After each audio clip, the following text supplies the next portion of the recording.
আর যখন শুক্রবারে বেজর রাত্র হয় তো কিতাবে দেখা যায়, হ্যাঁ 90% ভরসা দিয়ে বলা যায়, মনীষীরা লেখছেন ওই রাত্রই লাইলাতুল কদর।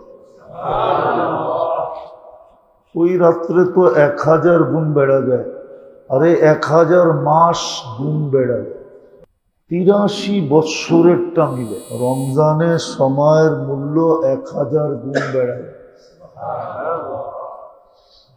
70 গুণ তো বাড়েই, আবার 1000 গুণও বেড়া যায়। আর লাইলাতুল কদরে 1000 মাস গুণ বেড়া যায় লাইলাতুল কদর। যেমন আজকে বেজর রাত্র, শুক্রবারে আবার বেজর রাত্র হবে,